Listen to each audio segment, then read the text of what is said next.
సచివాలయం ముందు ఆందోళనకు దిగారు. తమ సమస్యలు పరిష్కరించాల్సిందేనంటూ భీష్మించారు. ఓ హోంగార్డ్ ఆత్మహత్యకు కూడా యత్నించాడు. సీఎస్తో చర్చలు జరిపినా ఎలాంటి ఫలితం లేకపోవడంతో 3.5 గంటల పాటు సచివాలయం ముందు బైఠాయించారు. పోలీసులను వారిని అరెస్ట్ చేయడంతో ఉద్రిక్తత నెలకొంది.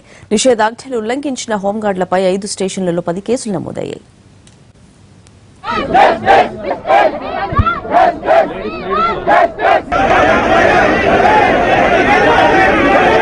తెలంగాణలో హోంగార్డులు పోరుబాట పట్టారు. ఉద్యోగ భద్రత విషయంలో ఎన్నికల ముందు తమకిచ్చిన హామీలను వెంటనే నెరవేర్చాలని డిమాండ్ చేస్తూ ఆందోళనకు దిగారు.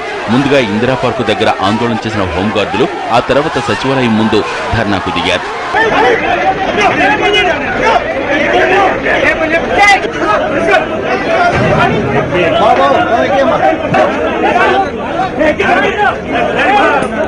హోంగార్డుల దీక్ష ఇందిరా పార్కు దగ్గర కొనసాగుతుండగానే కొందరు ప్రతినిధులు సచివాలయానికి వచ్చి సీఎస్ను కలిశారు. హోంగార్డుల డిమాండ్లలో న్యాయం ఉందని, త్వరలోనే వాటిని అమలు చేస్తామని సీఎస్ వారికి హామీ ఇచ్చారు.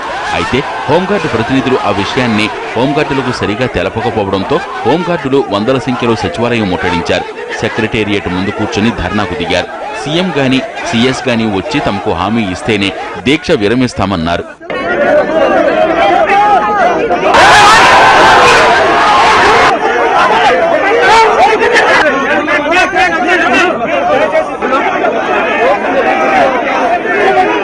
సచివాలయం ముందు బైఠాయించిన హోంగార్డులకు పోలీసు ఉన్నతాధికారులు నచ్చజెప్పే ప్రయత్నం చేశారు.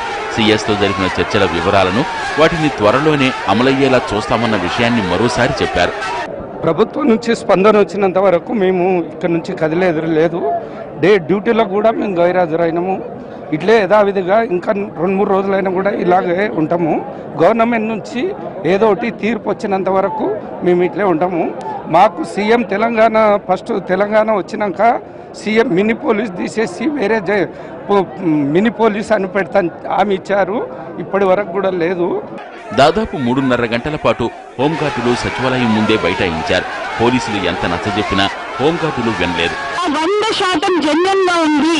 మీరు త్వరలోనే సీఎం గారి దగ్గర నుంచి పూర్తి కబురు వింటారు. మీరు ఇప్పుడు వెళ్ళిన వెంటనే మేము మీటింగ్ సమావేశాలు ఏర్పాటు చేసుకుంటాము అని చెప్పడం జరిగింది. అక్కడ మైక్ మనకు అవైలబుల్ గా లేదు. सब लोग पुलिस वाले हो, सब लोग होमगार्ड हो, शिवा किस तरह सब लोग डिपार्टमेंट के आदमी, फिर डिपार्टमेंट के आदमी ऐसे करते क्या? తమకు రాతపూర్వకమైన హామీ లభిస్తే గాని ఇంటికి వెళ్లేది లేదనడంతో పోలీసులు హోంగార్డులను అరెస్టు చేయబోయారు. ఇంతలో ఓ హోంగార్డ్ సమస్యల్ని పడిపోగా మరొకరు పెట్రోల్ పోసుకుని ఆత్మహత్య చేసుకునేందుకు ప్రయత్నించారు. దీంతో పరిస్థితి చేయిదాటిపోతుందని భావించిన పోలీసులు వారిని అరెస్టు చేశారు. దానికి ఒక డ్రాఫ్ట్ చేయాలి కదా, మిగతా యాక్ట్లు స్టడీ చేయాలి కదా. అది కూడా లేకుండా ఈ రోజు నైటే నాకు ఇది కావాలంటే అది పద్ధతి కాదు.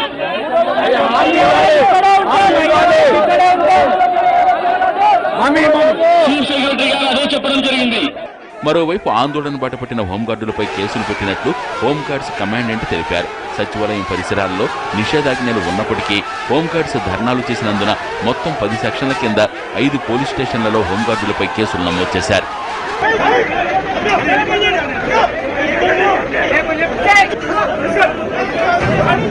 బాబు